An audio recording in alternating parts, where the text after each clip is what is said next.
Welcome back to the deep dive. Fascinating stack of sources this time, all diving into 5G. The promises versus, well, what we actually got. Yeah, it feels like we were hearing these huge claims, wasn't it, that 5G was going to be utterly transformative. A quantum leap, they called it. Like Yeah. comparable to electricity. Yeah, Seriously. that was the level of hype, definitely. Exactly. And that's really the core question for this deep dive, isn't it? Did 5G actually deliver on all that? Or, let's be blunt, were we maybe kind of tricked? It's a fair question, because looking back at the initial promises, some of them seem pretty ambitious now. Oh, absolutely. Remember the list? Remote surgery from anywhere, driverless cars everywhere, cities with no traffic. And the slightly weird one, 5G refrigerators, don't forget those. How could I?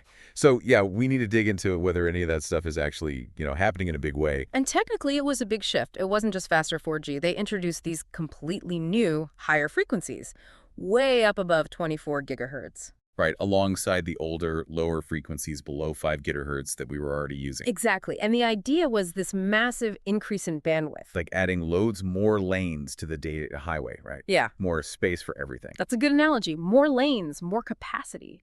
But, and this is the crucial bit, those high-frequency lanes, they're short. The signal doesn't travel nearly as far. Ah, okay. Like a whisper versus a shout. It fades quickly. Precisely. Which means if you want to use those high frequencies effectively, you need way more cell towers much closer together. This whole concept of network densification. Okay, so that sounds expensive. Which brings us right to the multi-hundred-billion-dollar question, what actually happened on the ground? Let's start with those really flashy applications. Remote surgery was a big one they talked about. It really captured the imagination, didn't it? A surgeon operating miles away. But as your sources point out, it's way more complicated than just having fast internet. Yeah, I mean, you still need the whole sterile setup, right? Teams on both ends, consent. And honestly, if you're in a hospital anyway, wouldn't a stable wired connection usually be better? You'd think so. It often is more reliable. There was that slightly infamous ad back in 2019 showing a remote surgery happening from like an Italian cliffside. Oh, I think I remember that. Looked cool, but maybe not entirely realistic. It definitely set some, let's say, heightened expectations. Good example of how demos don't always match real-world practicality. Okay, so remote surgery, maybe not quite there yet. What about driverless cars? 5G was meant to be the key, managing fleets of them. Zero congestion. Again, the reality is a bit more nuanced. Yes, a mobile connection can be useful for autonomous vehicles, updates, traffic info, that kind of thing. But it's not essential for the actual driving part. Exactly. The car has to be able to drive itself safely, even if it loses connection completely. It needs to react instantly to its sensors. You can't rely on a mobile network for that critical split-second stuff. That makes total sense. You wouldn't want your self-driving car to buffer at a busy intersection.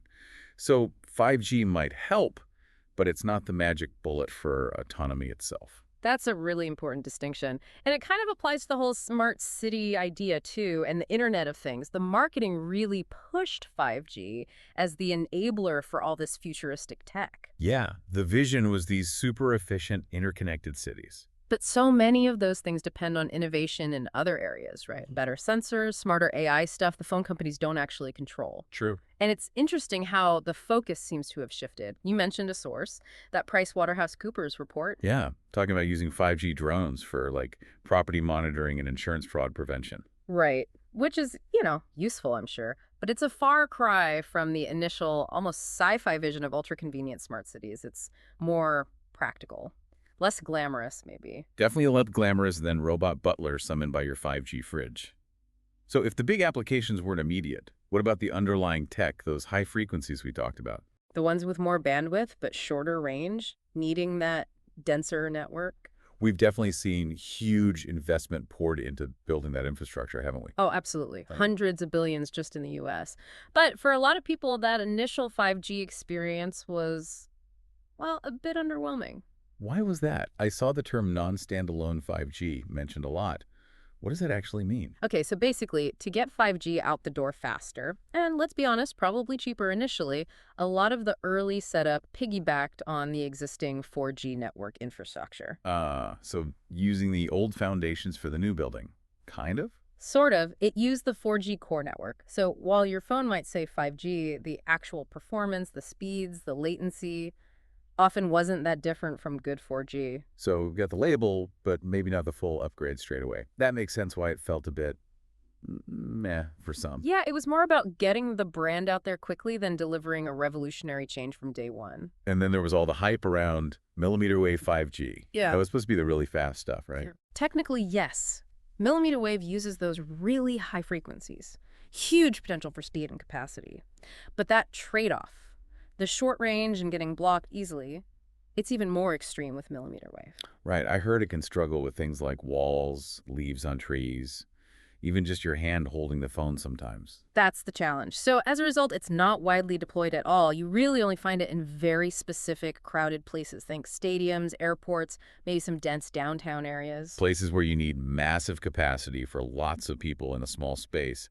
And the short range isn't such a drawback. Exactly. So those super impressive speed tests you might have seen early on, almost certainly done using millimeter wave under perfect conditions, not the typical experience. Okay, so putting aside the millimeter wave dream for a moment, for the average user connecting to the more common type of 5G, what's the actual experience been like? Generally, look, when you are properly connected to a decent 5G signal, you usually do get faster speeds and lower latency than 4G. That's true. But I sense a but coming. Well, the but is that for a huge number of people, 4G was already fine. Good enough for streaming, browsing, social media, most everyday things. Yeah, 4G got pretty good towards the end. And the bigger problem for many folks, especially outside of major cities, is still just basic coverage, isn't it? That digital divide hasn't vanished. Definitely not. Still plenty of areas with patchy or non-existent signal. And here's the irony. 5G's main feature, those higher, shorter range frequencies, they're actually not the best tool for fixing coverage gaps in rural areas. Expanding and improving the existing 4G networks might have been more effective for that specific problem. So it seems the focus was more on future potential speed than on plugging existing coverage hole. It kind of looks that way, yeah. And speaking of coverage, those maps the carriers put out, they're not always the gospel truth, are they? Oh, yes, the coverage maps. I saw some notes on that. What's the story there? Well, according to people like Doug Dawson, who actually goes out and tests this stuff, the official maps are often, and I quote, hugely inaccurate. Hugely inaccurate. Wow. Yeah, apparently they tend to massively overstate where you can actually get a reliable signal, claiming coverage for way more land area than is realistic. So take the maps with a hefty grain of salt, basically. Pretty much. And it's interesting, T-Mobile apparently said their maps show a general service expectation and are not flawless. Not flawless. That's quite an understatement if they're hugely inaccurate. It leaves a lot of wiggle room, doesn't it? It certainly does. Okay, and then there's the little 5G icon itself on our phones. Does that always mean we're using 5G? Apparently not. There was a Washington Post report suggesting that often the icon just means a 5G network is nearby, not that your phone is actively connected and using it. Seriously. So it's like saying there's a highway nearby, even if you're stuck on the side road. That's a pretty good analogy, actually. AT&T apparently confirmed the icon shows up when the tech is available. Verizon, interestingly, didn't comment on that one. And the usage data backs this up. Even in 2024, with all the network build-out, estimates suggest Verizon and AT&T users are only actively on 5G maybe 10% of the time. Only 10%, despite seeing the icon way more often than that, I bet. That really shows the difference between marketing and reality. It absolutely does. Okay, let's shift gears a bit. Another big area of discussion, sometimes even fear, was health. All those new antennas, new frequencies, people got worried. Understandably so. Right. It's important, though, to distinguish between different types of radiation exposure. There's acute high-dose exposure, which is definitely harmful. Right, like a major industrial accident or something. Exactly. And then there's the chronic low-level exposure we get from things like phones, Wi-Fi, cell towers. It's a completely different scenario. And the science on that low-level stuff has been debated for years, hasn't it? It has. The WHO's cancer agency, IRAC, classified radiofrequency radiation, the kind phones use as a Class 2B carcinogen way back in 2011. Okay, Class 2B.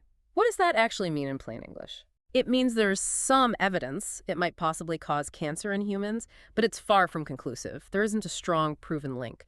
And to put it in context, other things in Class 2B include, well, vehicle exhaust, but also pickled vegetables and aloe vera extract. Aloe vera, seriously.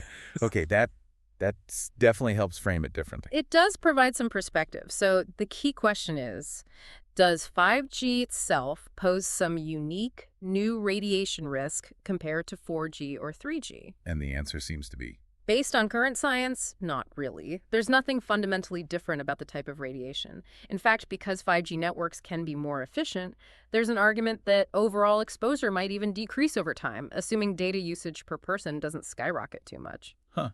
I saw mention of a Swiss study. Yeah, they monitored radiation levels over several years as data traffic exploded, like 18 times higher, but the environmental radiation levels stayed pretty stable. That's quite counterintuitive. Right. More efficient tech might mean less background radiation, potentially. Potentially.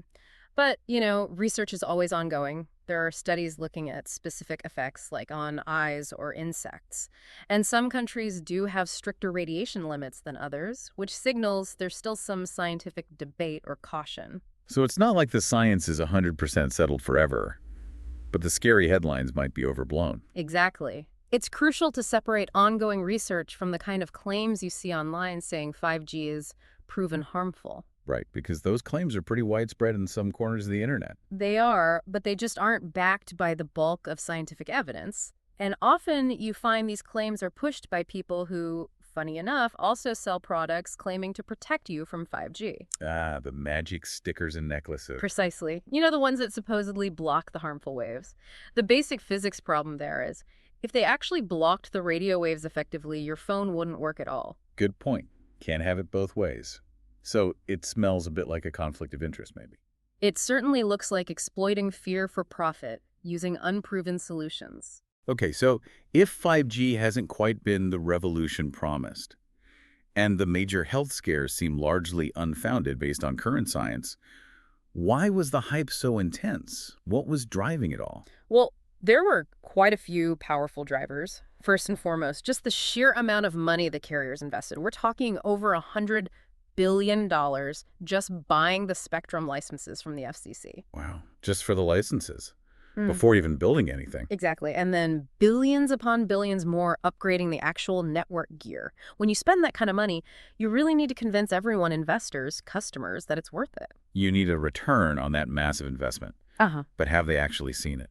Largely no. That's been a big issue for them. Competition has actually pushed average phone bills down in many cases, so they haven't seen the revenue bump they were banking on from 5G itself. That adds pressure to hype up the next thing or find new ways to charge. Makes sense.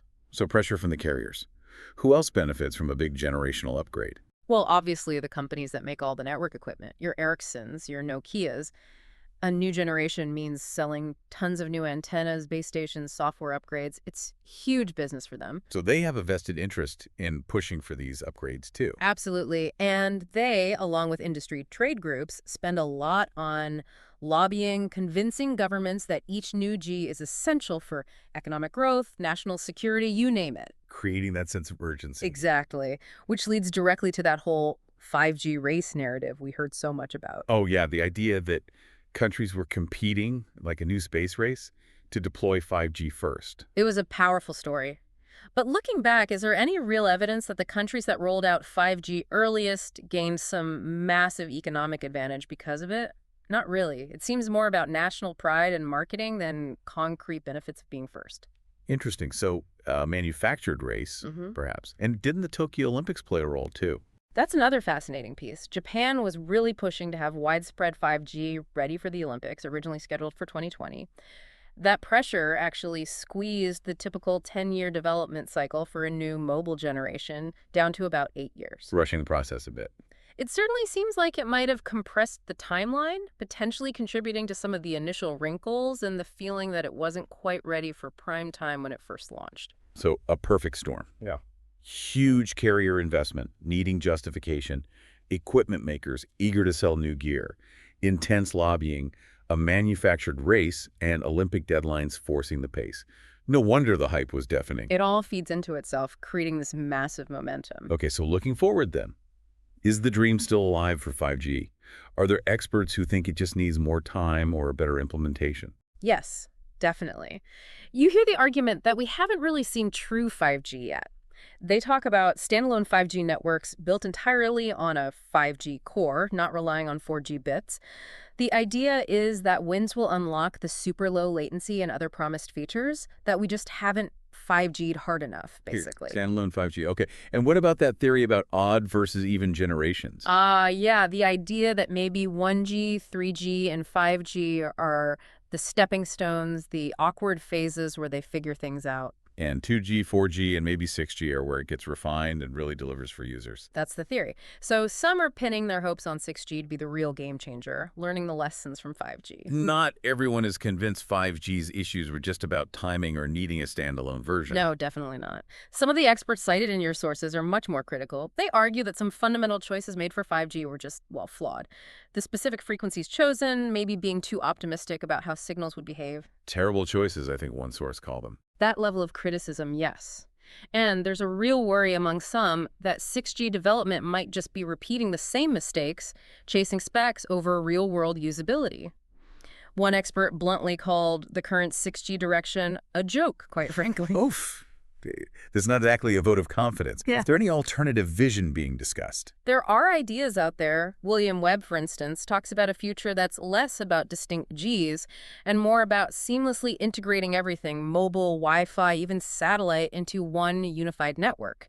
The goal being truly ubiquitous, reliable coverage everywhere. That sounds sensible, actually. It does, doesn't it? But it doesn't seem to be the main path the big industry players are heading down right now. They still seem focused on these big, distinct generational leaps. So wrapping this all up, the big picture on 5G seems to be, well, a pretty significant gap between that initial massive hype and the day-to-day reality for those people, right? Absolutely. We've got faster speeds sometimes, yes, lower latency sometimes, sure, but those truly world-changing applications haven't materialized widely, and basic coverage is still the main pain point for many. And this gap comes down to a mix of things. The actual physics of those high frequencies, the way the networks were initially built using older tech, and let's face it, a whole lot of marketing and financial pressure. Precisely. And while the health scares seem mostly overblown based on the science we have, the misleading marketing, the coverage map issues, that 5G icon meaning less than we thought, it all contributes to a feeling that maybe we didn't get exactly what was advertised. So the final thought for our listeners, maybe the big takeaway from digging into all this 5G stuff, as we start hearing whispers about 6G, what should we be asking? What lessons should we carry forward? I think the biggest lesson is the need for critical thinking. When we hear these grand promises about the next G, we need to ask harder questions. Okay, how will this actually work? What are the real technical hurdles? Who really benefits from this massive investment? Is it solving problems most people actually have, like patchy coverage? Or is it just chasing the next technological frontier for its own sake? Asking those kinds of questions, informed by this 5G experience, seems crucial as we look ahead.